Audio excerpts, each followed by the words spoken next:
ಸಂಜೆ 6 ಗಂಟೆ ಆದ್ರೆ ಸಾಕು ಒಳಗಡೆ ಯಾರನ್ನು ಕೂಡ ಬಿಡೋದಿಲ್ಲ. ಈ ಜಾಗದಲ್ಲಿ ರಾಜಸ್ಥಾನದ ಸರ್ಕಾರ ಕೂಡ ಎಚ್ಚರಿಕೆಯನ್ನ ನೀಡಿದ್ದಾರೆ. ನಮಸ್ಕಾರ ಸ್ನೇಹಿತರೆ, ಭಾರತದಲ್ಲಿ ಒಂದು ಜಾಗ ಇದೆ. ಆ ಜಾಗಕ್ಕೆ ಸಂಜೆ ಆದ್ಮೇಲೆ ಅನುಮತಿ ಇಲ್ಲ. ಯಾಕಂದ್ರೆ ಇವತ್ತಿನ ವಿಡಿಯೋದಲ್ಲಿ ಪೂರ್ತಿಯಾಗಿ ತಿಳ್ಕೊಳ್ಳೋಣ. ಒಂದು ಕಾಲದಲ್ಲಿ ಸಾವಿರಾರು ಜನ ಅಲ್ಲಿ ಇದ್ರು, ಆದ್ರೆ ಇವಾಗ ಅದೇ ಜಾಗ ಪೂರ್ತಿ ಖಾಲಿ. रात को तो कोई जाता ही नहीं है, डर तो लगता है पर कुछ क्या करे, दिखता नहीं, आवाज आती है.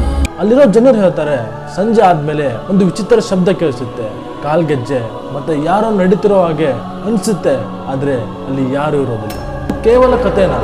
ಇಲ್ಲ, ಅದೇ ತರ ಏನಾದ್ರೂ ಅಲ್ಲಿ ನಡೀತಿರ್ಬೋದಾ? ಅದೇ ತರ ಶಬ್ದ ಮತ್ತೆ ಆ ಶಕ್ತಿ ಅಲ್ಲಿ ಇನ್ನೂ ಇದೆಯಾ? ಇವತ್ತಿನ ವಿಡಿಯೋದಲ್ಲಿ ಪೂರ್ತಿಯಾಗಿ ತಿಳ್ಕೊಳ್ಳೋಣ. ಇವತ್ತಿನ ವಿಡಿಯೋದಲ್ಲಿ ಭಾರತದ ಭಯಾನಕ ಸ್ಥಳದ ಬಗ್ಗೆ ತಿಳ್ಕೊಳ್ಳೋಣ. ಅದೇ ಭಾಂಗಡ್ ಕೋಟೆ. ಈ ಭಾಂಗಡ್ ಕೋಟೆ ಎಲ್ಲಿದೆ? ರಾಜಸ್ಥಾನದ ರಾಜ್ಯದ ಒಂದು ಅಲ್ವಾರ್ ಅನ್ನೋ ಜಿಲ್ಲೆಯಲ್ಲಿದೆ. ಕರುವಳ್ಳಿ ಪರ್ವತಗಳ ಮಧ್ಯೆ ನಿರ್ಮಾಣಗೊಂಡಿರುವ ಈ ಕೋಟೆ, ಇದನ್ನ ದೂರದಿಂದ ನೋಡಿ ಕೂಡ ಭಯಾನಕ ಅನುಭವ ಕೊಡುತ್ತೆ.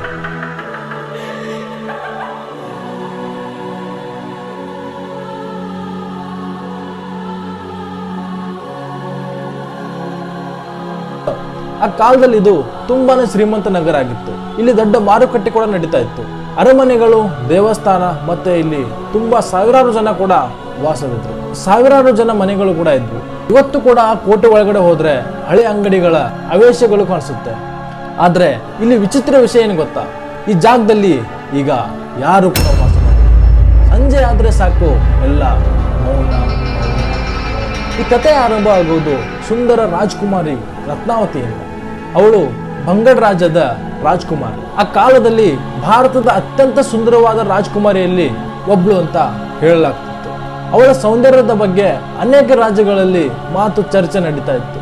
ಅವಳನ್ನ ಮದುವೆ ಆಗಕ್ಕೆ ಅನೇಕ ರಾಜರು ಆಸೆ ಪಟ್ಟಿದ್ರು. ಆದ್ರೆ ಇದೇ ಕಥೆಯಲ್ಲಿ ಇನ್ನೊಬ್ಬ ವ್ಯಕ್ತಿ ಬಂದ. ಅವನು ಸಾಮಾನ್ಯ ವ್ಯಕ್ತಿ ಅಲ್ಲ, ಒಬ್ಬ ಕಪ್ಪು ಜಾದು ಮಾಡುವ ತಾಂತ್ರಿಕ. ಅವನ ಹೆಸರು ಸಿಂಗಿಯ. ಸಿಂಗಿಯ ರಾಜ್ಕುಮಾರಿ ರತ್ನಾವತಿಯನ್ನ ನೋಡಿ ಶುರು ಮಾಡಿದ. ಏನೇ ಆದ್ರೂ ಪರವಾಗಿಲ್ಲ, ಅವಳು ನನ್ನವಳಾಗಬೇಕಂತ ನಿರ್ಧಾರ ಮಾಡಿದ. ಆದ್ರೆ ಅವನಿಗೆ ಗೊತ್ತಿತ್ತು, ಒಬ್ಬ ಮಾಟ ಮಂತ್ರ ಮಾಡುವ ವ್ಯಕ್ತಿಯನ್ನ ರಾಜ್ಕುಮಾರಿ ಪ್ರೀತಿಸೋದಿಲ್ಲ ಅಂತ ಅವ್ನಿಗೆ ಮೊದಲೇ ಗೊತ್ತಿತ್ತು. ಅದರಿಂದ ಅವನು ತನ್ನ ಮಂತ್ರದಿಂದ ಸಹಾಯ ತಗೋಬೇಕಂತ ತೀರ್ಮಾನ ಮಾಡ್ತಾನೆ. ಮಾಡುವ ಮಾಟ ಮಂತ್ರದಿಂದ ಸಹಾಯ ತಗೋತಾನೆ. ಒಂದು ದಿನ ರಾಜ್ಕುಮಾರಿ ಸೇವಕರು ಸುಗಂಧದ ಎಣ್ಣೆ ತಗೋಬೇಕಂತ ಮಾರುಕಟ್ಟೆಗೆ ಬಂದಿದ್ರು. ಅದನ್ನ ನೋಡಿ ಸಿಂಗಿಯ ಅದೇ ಎಣ್ಣೆ ಮೇಲೆ ಕಪ್ಪು ಮಂತ್ರನ ಹಾಕ್ತಾನೆ, ಅಂದ್ರೆ ಮಾಟ ಮಂತ್ರನ ಮಾಡ್ತಾನೆ. ಅವನ ಯೋಚನೆ ಏನಂದ್ರೆ, ಆ ಎಣ್ಣೆ ಏನಾದ್ರೂ ರಾಜ್ಕುಮಾರಿ ಕೈಗೆ ಸೇರಿದ್ರೆ ಅವಳು ತನ್ನನ್ನೇ ಪ್ರೀತಿಸಲು ಆರಂಭಿಸ್ತಾಳೆ. ಆದ್ರೆ ರಾಜ್ಕುಮಾರಿ ರತ್ನಾವತಿ ತುಂಬಾ ಬುದ್ಧಿವಂತಳಾಗಿದ್ಳು. ಅವಳು ಆ ಮಂತ್ರದ ಬಗ್ಗೆ ತಿಳ್ಕೊಂಡಿದ್ಳು. ತಕ್ಷಣ ರಾಜ್ಕುಮಾರಿ ರತ್ನಾವತಿ ಆ ಬಾಟಲಿಯನ್ನು ದೊಡ್ಡ ಕಲ್ಲು ಮೇಲೆ ಜೋರಾಗಿ ಎಸೆತಾಳೆ. ಮಂತ್ರ ಹಾಕಿದ ಆ ಕಲ್ಲು ಆಕಸ್ಮಿಕವಾಗಿ ಚಲಿಸಲು ಆರಂಭಿಸುತ್ತದೆ. ಆ ಕಲ್ಲು ನೇರವಾಗಿ ಸಿಂಗಿಯ ಕಡೆಗೆ ಹೋಗುತ್ತೆ. ಸಿಂಗಿಯ ತಪ್ಪಿಸಿಕೊಳ್ಳಲು ಪ್ರಯತ್ನ ಮಾಡ್ತಾನೆ. ಆದ್ರೆ ಆ ದೊಡ್ಡ ಕಲ್ಲಿನ ಕೆಳಗೆ ಸಿಕ್ಕಾಕೊಂಡು ಸಾಯುವ ಪರಿಸ್ಥಿತಿಗೆ ಬಂದ. ಅವನು ಸಾಯುವ ಮುಂಚೆನೆ ಒಂದು ದೊಡ್ಡ ಶಾಪವನ್ನ ಹಾಕ್ತಾನೆ. ಈ ಜಾಗದಲ್ಲಿ ಯಾರು ಉಳಿಯಲ್ಲ, ಈ ರಾಜ್ಯ ಸಂಪೂರ್ಣವಾಗಿ ನಾಶ ಆಗುತ್ತೆ, ಈ ಜಾಗ ಎಲ್ಲ ಪೂರ್ತಿ ಖಾಲಿಯಾಗಿ ಉಳಿಯುತ್ತೆ, ಈ ರಾಜ್ಯ ಸಂಪೂರ್ಣವಾಗಿ ನಾಶ ಆಗುತ್ತೆ, ಇಲ್ಲಿ ಯಾರು ಬದುಕುವುದಿಲ್ಲ, ಈ ಜಾಗ ಯಾವತ್ತೂ ಕೂಡ ಖಾಲಿಯಾಗಿ ಉಳಿಯುತ್ತೆ ಅಂತ ಶಾಪವನ್ನ ಹಾಕ್ತಾನೆ. ಅವನು ಸತ್ತ ಕೆಲವೇ ದಿನಗಳಲ್ಲಿ ಬಂಗಡ್ ಕೋಟೆಯ ಮೇಲೆ ಶತ್ರುಗಳು ದಾಳಿಯನ್ನ ಮಾಡ್ತಾರೆ. ಭಯಾನಕ ಯುದ್ಧ ಆಗುತ್ತೆ. ಅಲ್ಲಿ ಸಾವಿರಾರು ಜನ ಸತ್ತೋಗ್ತಾರೆ. ಅದೇ ಸಮಯದಲ್ಲಿ ರಾಜ್ಕುಮಾರಿ ರತ್ನಾವತಿ ಕೂಡ ಬದುಕಲಿಲ್ಲ ಅಂತ ಹೇಳಲಾಗುತ್ತೆ. ಅದಾದ್ಮೇಲೆ ಸಂಪೂರ್ಣವಾಗಿ ಅಲ್ಲಿರೋ ನಗರ ಕೂಡ ಖಾಲಿ ಆಗುತ್ತೆ.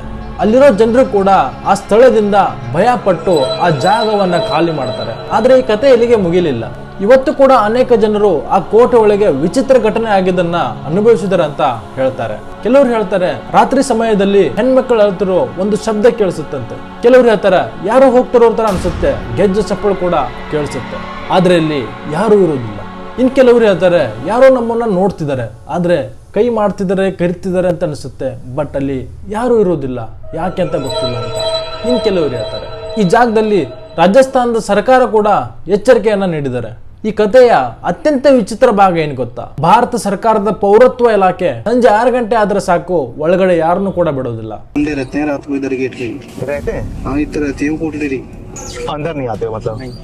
हम 10 बंदे रहते हैं, वही नहीं जाते अंदर। अंदर तो नहीं जाते हो? आपको इधर तक आती है खूब। ಈ ಜಾಗದಲ್ಲಿ ಸೂರ್ಯ ಮುನಿಗಿದ ನಂತರ ಯಾರನ್ನು ಕೂಡ ಒಳಗಡೆ ಬಿಡೋದಿಲ್ಲ. ಈ ಕೋಟೆಯ ಹೊರಗೆ ವಾರ್ನಿಂಗ್ ಬೋರ್ಡ್ ಕೂಡ ಇದೆ. ಸೂರ್ಯ ಹುಟ್ಟೋಕ್ಕಿಂತ ಮುಂಚೆ, ಸೂರ್ಯ ಮುನ್ಗೋಕ್ಕಿಂತ ಮುಂಚೆನೆ ಆ ಕೋಟೆಯಿಂದ ಹೊರಗಡೆ ಇರಬೇಕು. ಈ ಬೋರ್ಡ್ ಅನ್ನ ನೋಡಿ ಅಲ್ಲಿರೋ ಜನರು ಕೂಡ ಜಾಸ್ತಿನೇ ಭಯ ಪಟ್ರು. ಇದರಿಂದ ಜನರ ಭಯ ಇನ್ನಷ್ಟು ಹೆಚ್ಚಾಯ್ತು. ಆದ್ರೆ ನಿಜವಾದ ಸತ್ಯ ಏನು ಗೊತ್ತಾ? ಅಲ್ಲಿರೋ ಹಿರಿಯರು ಬೇರೆ ಕಥೆನೇ ಹೇಳ್ತಾರೆ. ಅವರ ಪ್ರಕಾರ ಈ ನಗರ ನಾಶ ಆಗೋಕೆ ಕಾರಣ ಆ ಶಾಪ ಅಲ್ಲ, ಅಲ್ಲಿರೋ ನೀರಿನ ಕೊರತೆ, ರಾಜಕೀಯ ಬದಲಾವಣೆ ಮತ್ತೆ ಅಲ್ಲಿ ಆಗ್ತಿರೋ ಯುದ್ಧಗಳು ಇವೇ ಈ ನಗರ ನಾಶ ಆಗಲು ಕಾರಣವಾಗಿದೆ ಅಂತ ಅಲ್ಲಿರೋರು ಹೇಳ್ತಾರೆ. ಆದ್ರೆ ಸಮಯ ಆದಂಗೆ ಅಲ್ಲಿರೋ ಭಯಾನಕ ವಿಚಿತ್ರ ಶಬ್ದಗಳು ಅಲ್ಲಿರೋ ಜನರು ಕೂಡ ತುಂಬಾನೇ ಭಯ ಪಡ್ತಾರೆ. में जा रहे हैं हम, गाड़ी के नीचे से वही काली बिल्ली जो मैं भानगढ़ में दिखी थी अंदर 100 किलोमीटर तक वही बिल्ली दिखती रही मुझे रोड पार करती हुई, कम से कम 8-10 बार। क्या बात कर रहे हो? ಕಾಲಕ್ರಮೇಣ ಜನರ ಕಥೆಗಳು, ಭಯಾನಕ ಅನುಭವಗಳು, ಭಾಂಗಡ್ ಕೋಟೆ ಇವಾಗ ಭಾರತದ ಅತ್ಯಂತ ಹಾಂಟೆಡ್ ಕೋಟೆ ಆಗಿದೆ. ಅಲ್ಲಿ ನಡೆದಿರೋ ಘಟನೆ, ಅಲ್ಲಿರೋ ಪ್ಲೇಸ್ ಅನ್ನ ನೋಡಿದ್ರೆ, ಹಾಗಾದ್ರೆ ಸ್ನೇಹಿತರೆ, ಭಾಂಗಡ್ ಫೋರ್ಟ್ ನಿಜವಾಗಿಯೂ ಶಾಪ ಹಾಕಿದಾರ ಅಥವಾ ಕೆಲವು ಜನರ ಕಲ್ಪನೆನ? ನಿಮಗೇನು ಅನ್ಸುತ್ತಂತ ಕಮೆಂಟ್ ಮೂಲಕ ತಿಳಿಸಿ. ಈ ವಿಡಿಯೋ ಏನಾದರೂ ಇಷ್ಟ ಆಗಿದ್ರೆ ಇನ್ನಷ್ಟು ವಿಡಿಯೋಗಾಗಿ ಸಬ್ಸ್ಕ್ರೈಬ್ ಮಾಡೋದನ್ನ ಮರಿಬೇಡಿ. ಮತ್ತೊಂದು ವಿಡಿಯೋ ಜೊತೆಗೆ ಸಿಗೋಣ. ಅಲ್ಲಿವರೆಗೂ ಬಾಯ್.